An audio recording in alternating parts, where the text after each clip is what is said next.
I always think about where the show I'm making is going to be. It is important if I make a show in New York or London or Paris. I have different emotional responses to those cities, but it's very difficult for me to express what those emotional differences are. The French art that I particularly love, 18th century Rococo and Baroque art, that's what I associate France with, or Paris with, in many ways. I realise France has produced an awful lot more work than that, but it's Boucher and Fragonard are the two artists that I've really concentrated on very much in my work, and that's what I think of Paris as being. Distortion in the human figure is almost the starting point of me thinking about how I'm going to make a painting. I don't want to represent somebody as being classically perfect. I'm not a classical artist, I don't want to be. I'm a Baroque artist. I believe that the human body is part of nature, that human beings are part of nature. We're not here to dominate and separate ourselves from our surroundings. We're here to be part of it.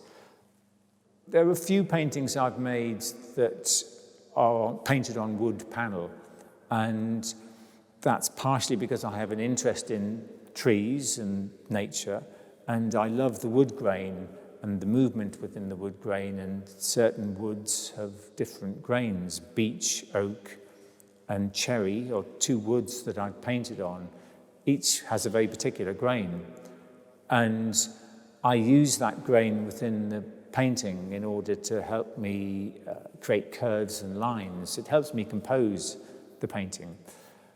Sometimes the wood background is completely covered over, and sometimes I let it shine through underneath, so you'll see a glaze with bits of cherry veneer showing underneath it.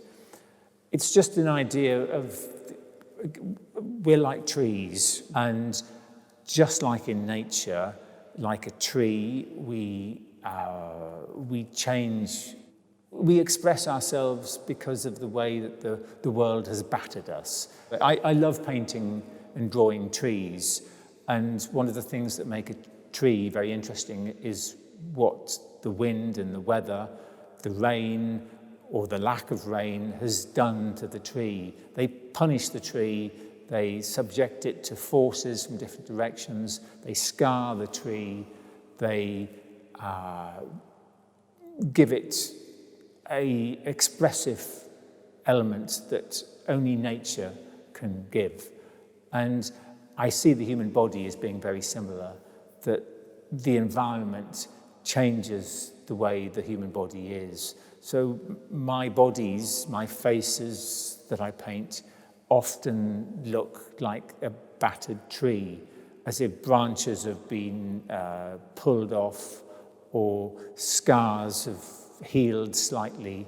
And so you see holes into the figure and bits sticking out of the figure as if their surroundings had scarred them. And I also sort of push and pull the figure, so hands and feet and necks become elongated or made smaller, because I'm trying to use the human form as a way to express not what it's like to be the outside of a figure, but what it's like on the inside.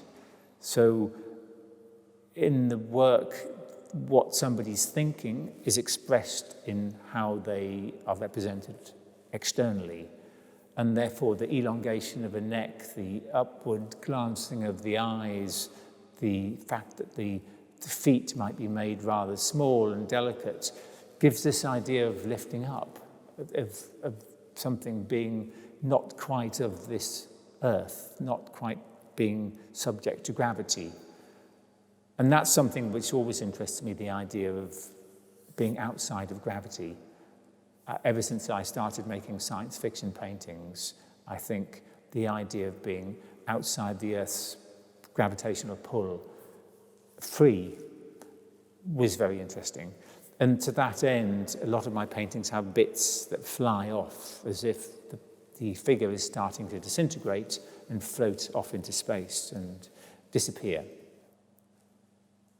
A lot of what I worry about when I make a painting is how the viewer's eye moves around the surface of the painting. And corners are something that are very sharp. They're places where your eye can get stuck or drift off the painting, almost like an arrow that points out of the painting if you're not careful.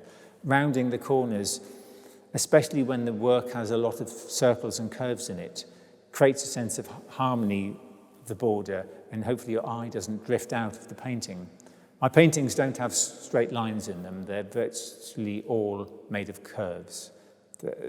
I never use a ruler, and it's all about the curving line in all of the works, which again is to do with the idea of the Baroque, of the idea of movement, and the idea of sort of almost being anti-classical, anti the built environment and more to do with the natural environment.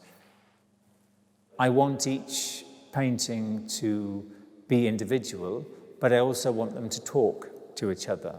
I want paintings to converse across the room. I think you can play with the paintings hanging in a space as if it's a crowd of people. And there's some people who are more attractive and some less. And it just guides the viewer's movement around the room.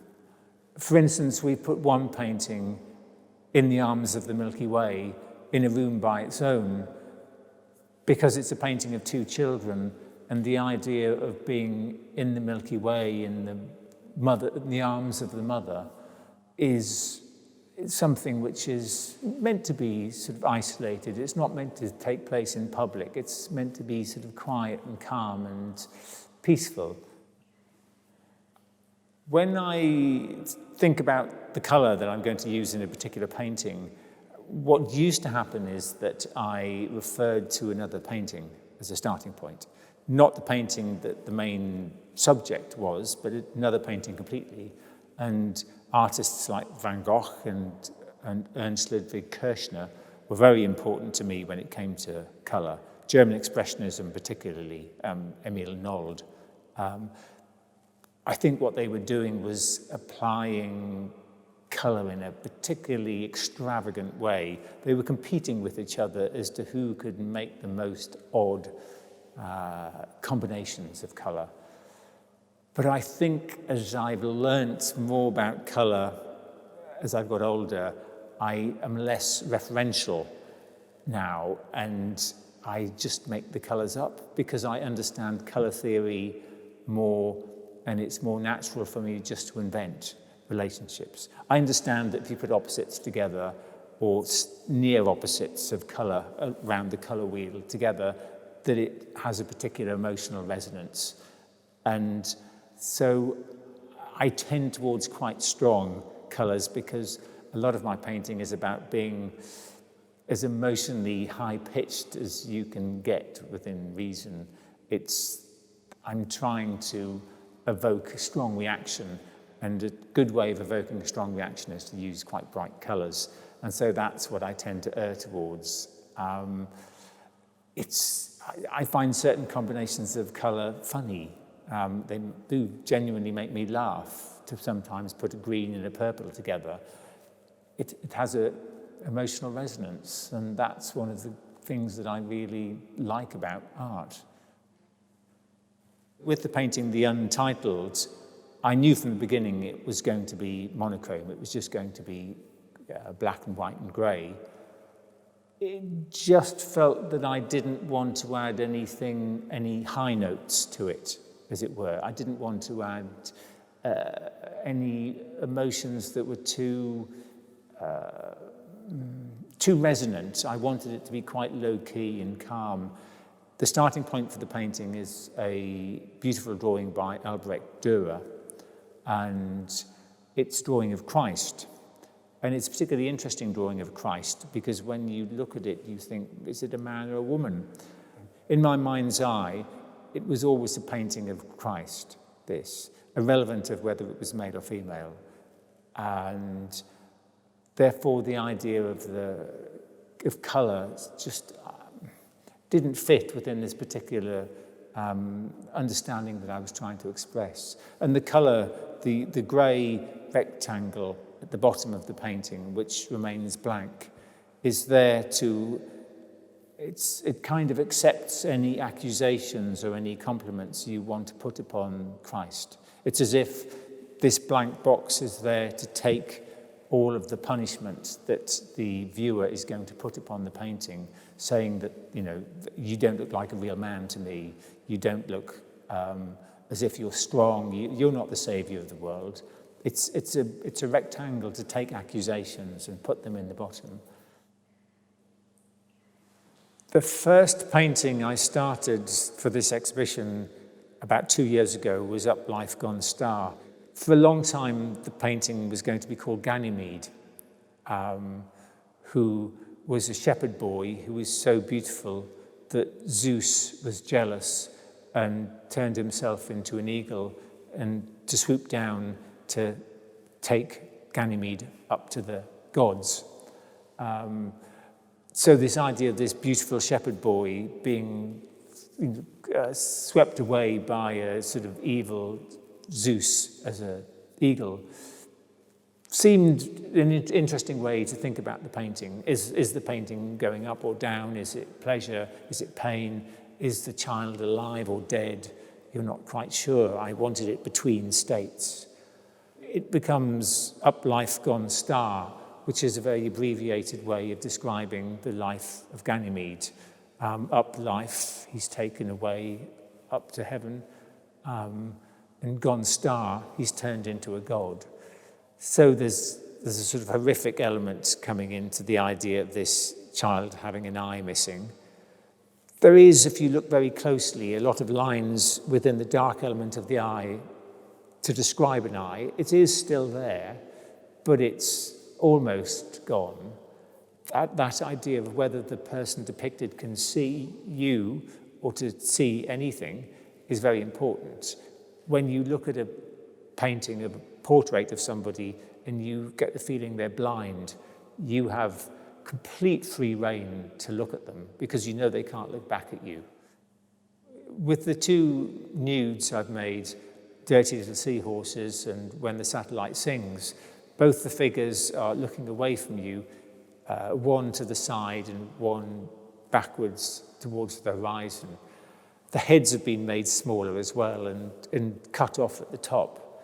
So you don't really consider the thoughts of the person that you're looking at. You're just invited to look at their bodies, and they're both strong male figures, and they somehow become just bodies. They're no longer people. They're just, I mean, as I think of them, these are war memorials to the First or Second World Wars. So I think a lot of the male nude paintings I've made I think about that when I'm making them. These are people that are cannon fodder to some extent.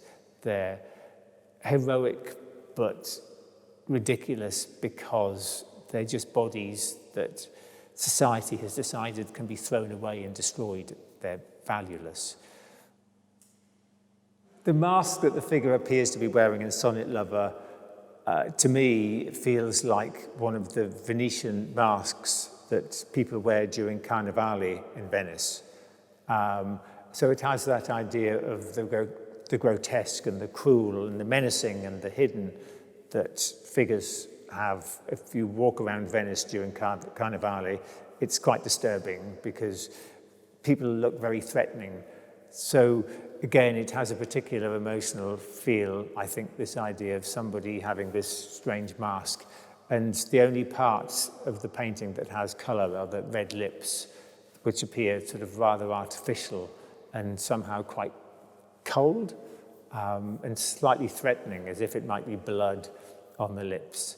So I wanted the painting to be not too threatening, so Sonnet Lover is quite a sweet title. It's quite beautiful. It's somebody that appreciates poetry. and is delicate, just like the delicate marks within the painting. So yes, the painting has threatening elements and it has beautiful elements, and they're there to balance each other to make something which hopefully is interesting to look at for as long as possible.